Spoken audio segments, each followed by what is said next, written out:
just think that the ocean is a huge image for where we are right now in this time. It reflects so much of our spiritual journey, our sense of being part of a bigger whole. It's a very universal image, one that carries a lot of meaning to people, meaning that is almost mythological. Also, I think people are aware now of how imperiled the ocean is and how truly connected it is to global warming and to everything that we breathe and eat, the plight of the salmon. All of that has made the ocean something that we value and treasure in a way that we maybe didn't so much. All of that is part of what draws me to it. So the subject itself of working, and I realize that it's somewhat of a dangerous subject in that it's a very trite image. It's one that's been overly romanticized. That really makes it attractive to me.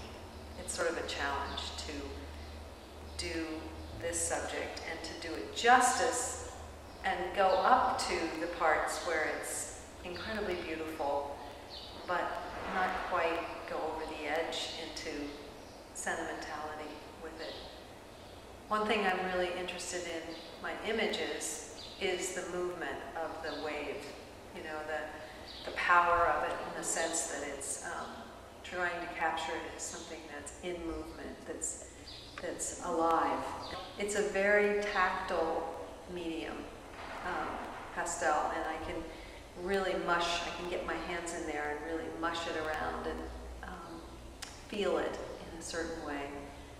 And that's also part of where the movement comes from, because you know the waves go like this, you know, and that creating that movement it's hard to do that with paint.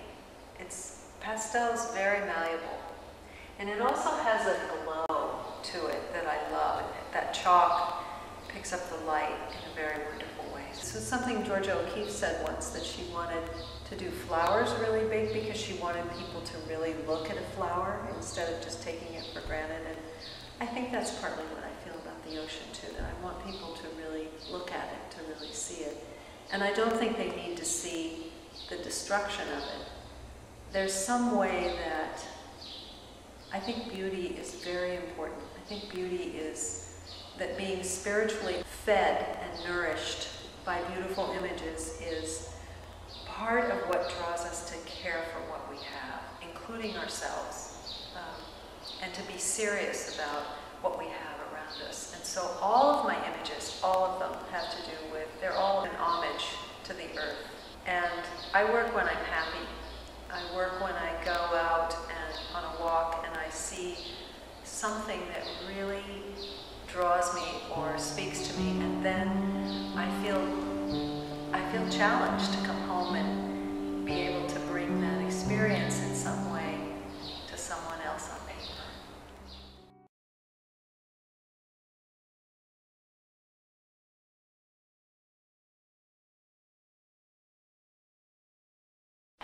So what we have here is a mezzotint plate.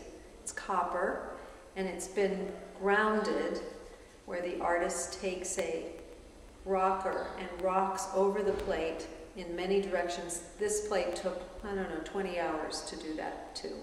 And what it does is create a fine cross-hatching that actually digs into the plate. So at that point, if I printed it, when it has the ground on it, it would just be all black, rich velvety black. And then to get the image, you go back in with a scraper and burnisher like this, and you scrape out the image. So you're really drawing, you're starting from black and you're going to white. Also, everything in etching is backwards. So when this, you have to know that when you make the image, that you're going to get the reverse of it. So I'm putting ink on. In order to make the print, I have to take all the ink off the surface of the plate. And each time you get a print, you have to re-ink. You have to go through this process each time you print. You don't get multiple copies. You wipe over the plate in every direction, hopefully leaving the ink down in the little grooves and taking it off the surface of the plate. And after a little bit, you start to see the image coming up. I usually figure it takes about a half an hour to wipe a plate and then print it. So in a day, you know, you can print maybe maximum about 20 before you have to clean up and all of that. So it's a laborious process, but you get more than one of something. And when I was in school, it was very important to me to not just make art for rich people. I wanted to make art that was affordable. I'm going to clean up the whites a little bit here in the wave. Just make them a little bit cleaner. And maybe do the edges so you get a nice clean line on the edge, nice white. Okay, so we're ready. And then usually I heat the plate up a little bit. It just helps the ink to run. And the reason I'm using a candle is that there's no hot plate here. So I'm just using a candle. It's a little cold in here.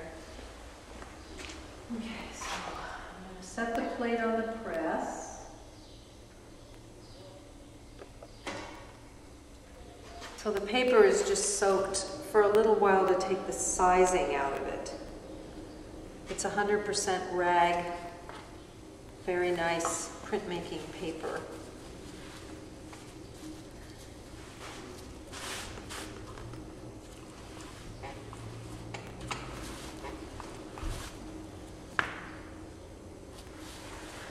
So here's the plate laying on the press and the paper set down on top of it. And then the blankets, the felts put on top of that. And then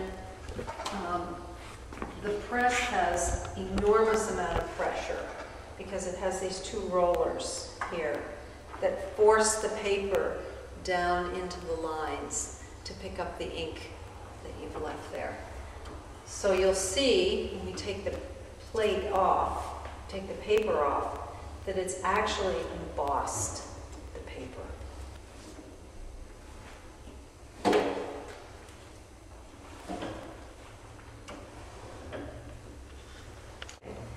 So here we go. We're going to see what we got. Pull the blankets up, and here you can see the edge of the paper and how it's really imprinted the line of the press. And there you have a fairly good print.